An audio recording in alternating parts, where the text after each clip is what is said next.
नमाज पढण्याचं समर्थन करताय तुम्ही? जिथे नमाज पडला ना मी तिथं आता हनुमान चालीसा म्हणते. काल त्यांनी ख्रिश्चन लोकांचे जे लोक आहेत ना ते बायबल म्हणतील. काय हो कोण नमाज पडण्याचं म्हणजे कुठल्याही धर्मातला माणूस असू द्या त्यांनी त्याची प्रार्थना केली म्हणून ही काय ती जागीर त्याच्या नावावर होणार नाहीये. खासदार आहात ना तुम्ही. संविधान सगळ्यात महत्वाचं छत्रपती शिवाजी महाराज हे कुठली जाती धर्म मानत नव्हते. डॉक्टर बाबासाहेब आंबेडकरांनी सगळ्यांना समान ठेवण्यासाठी संविधान आणि कायदा आणला. सरकार कशावर चालतं? कायद्यावर चालतं, संविधानावर चालतं. एवढं जर खासदाराला अक्कल नसेल तर अशा बायांना का खासदारकी देतात आणि सामाजिक वातावरण बिघडवतात कळत नाही. चूक केलेली आहे मी सांगेल.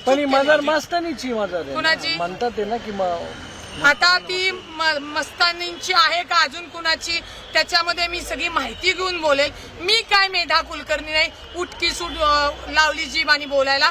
मला जी माहिती मिळाली ही मजार 1936 सालातली आहे.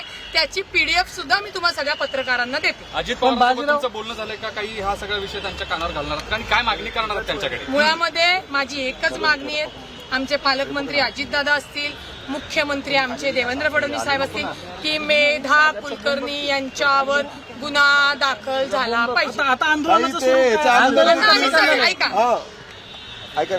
याच्या अगोदर देखील त्यांनी सॉरी सामने साठा ना ते एका शाळेच्या भिंतीला त्यांनी रंग लावलेला होता. तोही सांगते तुम्हीच घेतली होती बाईक मिकी भाई. त्याच्यामध्ये सांगते ते आमच्या कसबा मतदारसंघात मध्यवर्ती पेठेमध्ये वाड्यामध्ये पीर आहे, हनुमान आहेत, मरी आई आहे, देवीचं मंदिर आहे. त्याच्यामुळे तो वाडा खाजगी होता.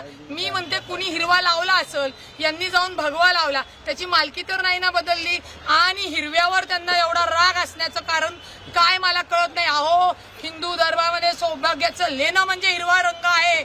आपलं सौभाग्याचं लेणं राहण्यासाठी हिरवा आम्ही परिधान करतो. सरकारमधनं बाहेर पडणार का बरं आम्ही पडायचं? तिन्ही राजीनामा द्यायला पाहिजे. तुम्ही काल का नाही मेधाताईंना खासदारकीचा राजीनामा मागितला? कुठल्या संविधान आणि कायद्यानुसार तुम्ही मला हे आंदोलन करताय?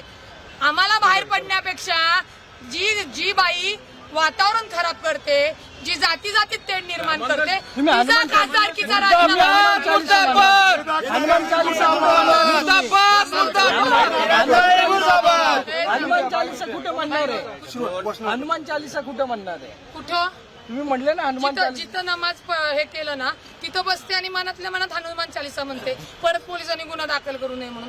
मी तर हिंदू आहे ना, का आमच्या हिंदुत्वावर पण पाहतोय त्या लोकांना ऑब्जेक्शन आहे. आता isakal.com आहे देशातील नंबर 1 ची मराठी न्यूज वेबसाईट. प्रत्येक अपडेटसाठी isakal.com ला नक्की भेट द्या.